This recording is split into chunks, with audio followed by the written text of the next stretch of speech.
This is Hot Mic. Hot Mic. On the networks of WDAY. WDAY. Here's Dom Izzo. Welcome back, everybody. Hour 2 of Hot Mic live on location here at Moray Country Club on the opening day of the Red River Amateur Championship. Tee times went off about 3 hours ago. Feature groups are going to come up here in about 90 minutes as we hit the air at noon, coming up on WDAY Extra, including guest on my right will be teeing off in about 90 minutes, so she's got to get going here. It's great to see Kindred's Avery Bartels joining us here. Just wrapped up her freshman year at North Dakota State. Let's just start there. Freshman year in the books. We talked going in. Yep. How did it go freshman year? I think it was a typical freshman year, ups and downs, learned a lot. Definitely more prepared for next year, know how to prepare myself for the coming fall season, but it was a really fun year. I wouldn't change anything about it. All freshman Summit League, so it must have been pretty well. Yeah. I was just visiting with Jake Scarperud about the biggest challenge, and he's a few years removed from high school golf. You're immediately removed. What was it? I think, well, obviously distance, but not coming with that is not having 80 yards and under in everything. I mean, par 3s are 6-7 irons because they're making it on purpose. You can't reach par 5s in 2 anymore. No. That was the biggest change for me, was I can't be as aggressive on par 5s. Me and my coach had to talk about that. I can't just hit a hybrid and 3-wood into every par 5. I have to be more strategic, and that was another big challenge, was a lot of strategy based, because courses down south are much harder than the ones up here that we play in school. So definitely a change in that. Be back here. I know you've played this event the last handful of years. Obviously, since there's been a women's division, you've been part of it. Yep. It keeps getting bigger and better. I was visiting with Chris Howell about this. It's almost like a mini Summit League championship, because you're going to have plenty of players that are going to be here this weekend. I know, that's exciting. Yeah, I'm the only woman who's playing it every single year, because Becca Cheddar and Greta MacArthur weren't playing it in this year, which is, I'm sad about that. But yeah, it's crazy how many Summit League girls are here. I mean, there's 5 St. Thomas girls, I think, a couple Bison, and then SDSU's Jack's always here. They always show up. So I mean, it's really awesome to be able to compete with them during the summer, because I only really get to see them in the Minnesota stuff. So it's really fun to get to see them kind of in my hometown. When you see them, obviously, Summit League Championship, you saw them in Arizona, which I'm going to get to that in a bit, because that's pretty cool. You got to play there. What is that like, knowing, okay, I know this person's strengths. I know what part of her game, that's something that I'm going to have to account for. Yeah, I think it's just cool to, see how different they play the course, because Isabel Lynch, the girl who won last year, she hits the ball a mile. So it's kind of cool to see how different she played it strategy-wise compared to, how I would play it. And then Catherine Vanderhagen's one of the most accurate hitters I've ever seen of the golf ball. So seeing her play is just fun in general. So it's really cool to see different styles of golf play this course. How much has your game changed from, if I were to ask you this time last year to now? What's the biggest difference? I think my biggest difference is being comfortable with my mistakes. I think I've gone better at accounting for my mistakes, taking them as they come, because they are going to come, and getting myself out of situations but not putting myself in harm's way while doing it. It's hard to manage that, right? Yeah, especially, and now having coaches out there, how much is that different from just obviously your dad, or having your high school coach or high school teammates out there? How big of an adjustment is that? Well, I think it's cool. I can look up to every single one of my college teammates. There's something about their games I really aspire to have. So it's cool seeing them. And my coach is an awesome coach. I mean, you don't hear anything bad about him. He's super amazing. We go through strategy before every tournament and practice rounds. And he really, every time he comes around, he just kind of calms me down, helps me make the best decision out there. So I've learned from him how to make my certain decisions. I got a hard time with him because he texted me from Hawaii. I think just to rub it in October to say you were playing really well, but describe that, because Matt Johnson we're talking about is such an easygoing guy. I don't know if I've ever seen his blood pressure or his voice get raised. How much does that help for you as a golfer? I mean, it's amazing. Sam Brandt is my high school coach, who really loves to scream in high school basketball. So changing from that to Matt Johnson. That is A to Z. Yes, it was definitely A to Z, different levels of the scale. So seeing him, I just every time on the course and I see him come up, I never get afraid. I never get nervous. I know whatever he's going to tell me, it's definitely the right decision. And he's been an awesome mentor, an awesome coach, and I wouldn't rather have anybody else. Did you know, getting the NDSU, that you were going to play in Hawaii this past year? Yeah, we knew. It was amazing. Okay, give us I can't imagine it wasn't bad, but what was the golf like? The golf was super cool. We played Capillet course, but the other part that I really enjoyed that coach did for us was that we had a family day and a tourist day, so I got to do touristy Hawaii things, 'cause I'd never been there before. But the golf itself was super cool, and one thing I really enjoy about college golf is I get to play with a bunch of girls that are international. So I know a lot of girls from Chile and the Philippines, and Europe especially. So that was one of my favorite parts about it. Give us a couple other spots that stood out, like, wow, I got a chance to play at this particular course this I past think year. that Palm Springs was really cool. And then we'll go back to the course we played in Las Vegas again. That was really fun. And then I really liked our conference course. Our conference course was really good. In Arizona. Yes. Now, that's a good recruiting pitch. Hey, we're going to go to Hawaii. You're going to go to Palm Springs and Las Vegas. Football's not going to those spots. No, I can they're tell you not. that right now. Yeah, exactly. You guys got an advantage on that. You mentioned conference had been in Kansas forever, then switched obviously to Arizona. What was that change like, and what suited that? Did it suit you? So they switched it because it seemed like every week in conference it was 40-mile-an-hour winds. And you can't cancel a conference round, and they really try not to have 36 holes in a day. Yeah. They really try to separate it 3 rounds of 18. So last year, after 40-mile-an-hour first day, they're like, okay, we are switching it. We are moving it to Arizona. So then Longbow hosted it this year, and it was amazing. We had perfect weather. Most amount of wind was maybe 10 miles an hour, and it was like literally the best that weather you could ask for. We got really tan right before the green and gold gala. It was amazing. The challenge, and I think you heard this, we talked about it once you committed, of going from Class B golf to Division I golf. Was there, what was there one thing maybe you didn't account for? Say, okay, obviously the course is going to be tougher, going to be longer, players are going to be better, but what was there one thing maybe you didn't account for? I think maybe I didn't account for how much I'd have to rely on my short game because I could, again, when you have like 80 yards into the pin, chances of you missing green are maybe like 10%.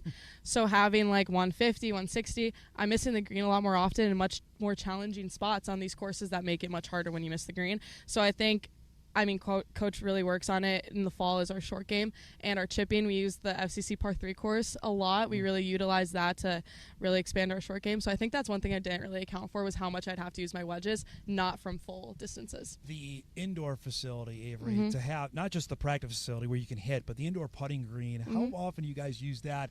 People don't even know that's in the shack. It's way up on the top floor. It's kind of hidden away, which is, well, I remember when it opened, everybody wanted to get up there. But how often you get up there, and how can that help when you actually get out on the golf course? As a team, we use it about 2-3 times a week, and we can go up there whenever we want. Nice. The guys utilize it a heck of a lot. They're up there. Anytime I'm up there, there's always somebody. Whether it's Gabe, Petrie, literally anyone. But funny story about, I'm really good friends with some of the basketball girls, like Claire Stir, Marissa.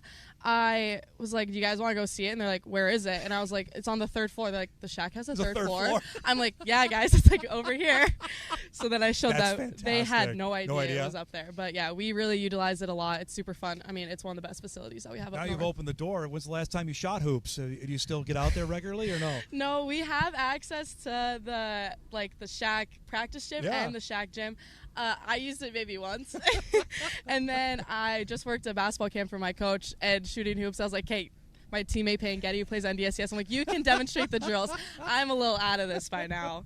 So the level of player, Avery, that you've seen over the last couple of years, especially in this event, how important is it to play an event like this to get you ready for the upcoming granted, you got a big summer to come, but obviously the college season starts in August that we're not that far away from. I know. I think it's super cool to be able to play against all the college people because then I get to compare my game to out there. That's one thing I really utilized the last couple of years was comparing my game to college players, and I'm really good friends with Becca Cheddar and Graham MacArthur, so I'd ask them questions and try to utilize it in my game.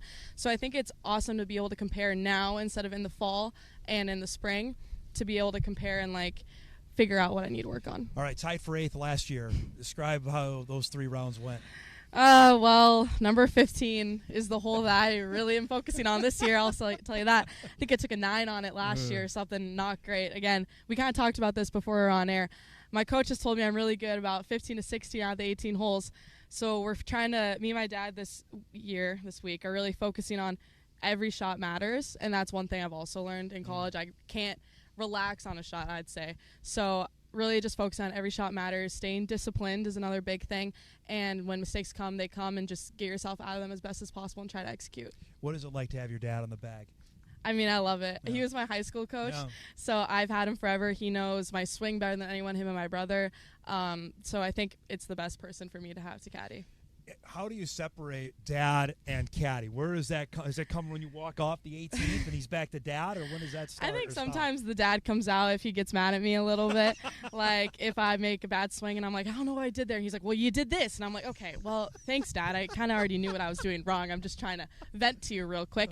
But we've found a good balance with it, with him being my high school coach and caddy for years. Yeah. I think we kind of know when to separate. Like we were sitting on the couch the other night going through the yardage book, and that was kind of caddy mode, and then right after that we were like what we call debriefing the tee sheet with who's paired in groups and just laughing about it. So switched to dad and caddy mode pretty quick. Tell me about who you're playing with, and how obviously you know a couple of these girls. How does that work for you for today? I know Sophie Cook really well. We played together a lot last year, and then Now you're going to be rivals since she's going to UND. Yeah, she's going to UND. Yeah. Yes, rivals. And then Sophie Christensen. Is that how you say it? Sophia, yep. So I obviously know she's from DL. Yep. I follow her on social media. She's a really good golfer, really young, good golfer. And then Ellie Stitch I don't know as well, but I'm really excited to play with all of them.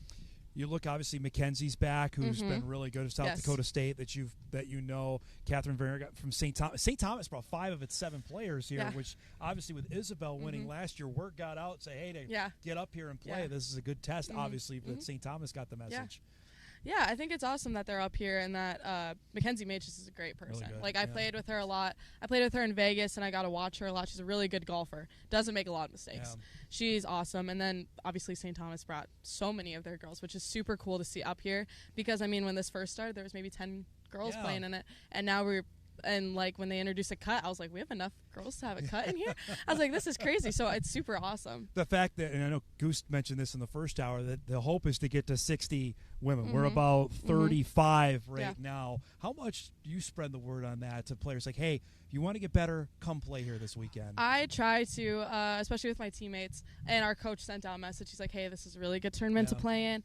And, I mean, obviously word got out really well. I mean, it's expanded so much. I hope that this eventually will be able to turn to an invitational for women. What do you think winning score on the women's side can be this weekend? Do you remember what it was last year? Plus 5. Plus 5? Yeah. Okay, I would say probably. Thanks for I made me think already. Thank you. Yeah. Plus 5 like was a winning probably score, around plus 5, and especially with number 7 being a par 4, that's going to make it a lot different. Par is 71 now. Yeah, par 71. So I think it'll be around that. Typically, I would say above. It's going to be above par for sure. So today, I mean, looking at, I'm assuming you followed the weather last night. Have you thinking, okay, is that going to change things greatly when you saw the storm roll in? No, I don't think the storm's going to change much. Wind's going to get a little stronger, maybe 15 as the day goes on, but nothing we haven't dealt with. I mean, in the spring, we didn't have a tournament above 70 degrees and not 20 miles an hour wind until conference. So we literally played in 30-mile-an-hour winds our entire season. You grew up with it, so obviously it's second nature, but when it's like this, when it's going to be warm tomorrow and Sunday, is that a rude adjustment you're not used to? It's like, it's a sigh of relief, I would say, just to not have to worry about anything. Because when we went to Sedona, Arizona, we only played 18 holes because it got canceled due to snow. I was like, what am I doing? This is crazy. Before we go, and you got to get going here, about an hour and 20 minutes away from tee time. What's the routine from now till tee time? What do you do? I actually switched it since I've gone to college. I putt first. Okay. Because we do have to shotgun starts in college. You kind of separate who putts first and who hits the range first. So I putt first, and then I go to the range. It's kind of funny how everyone hits different clubs on the range and different routines. We've always talked about it. And then what do you hit? Well, I go 58, pitching wedge 8, 6, my hybrid, my 7-wood, my 3-wood, and my driver. I hit a lot of clubs compared to some of my teammates, but I hit a lot less shots with them. So that's the difference. There you go. But then I have to hit 3 really good drives in a row, and I'll go back to the putting green to hit just 3-footers, and I'll go to the tee. So it's like basketball. You got to hit 3 shots before you're exactly. done, right? Yeah, that was me. In basketball, I had to make a right-handed layup and a left-handed layup before I could go. I asked you this before, but I'll ask you again. It's going to be interesting if it's changed. If you have to play one hole, like if you have to play this hole behind us with one club, what is it? If I had to play 18 with one club, I'd say my 5-iron because you just got to hit straight. Like, you just have to hit straight. 18 is tough. Yeah. So I would say probably go 5-iron, 5-iron. Those trees keep, every year they keep creeping into the fairway every morning. It's like you look at the fairway, the bottom of it, and it's like, oh, it's pretty wide. And then you, like, slowly look up, and it just gets smaller and smaller. And I'm like, oh, my gosh. So it's great to see you. Thanks so much for doing this. Good luck this weekend. I know you're going to be featured on TV. Say hi to your parents for us, and thanks so much for doing this, okay? Thank you, Dom. Avery Bartels joining us. You'll see her later today. She'll tee off at 11:35, part of our coverage that starts at noon on WDAY Extra. We've got about 45 minutes left of showtime. Much more coming up here from Moray Country Club as the opening day of the Red River Amateur Championship. We're back on Hot Mic right after this.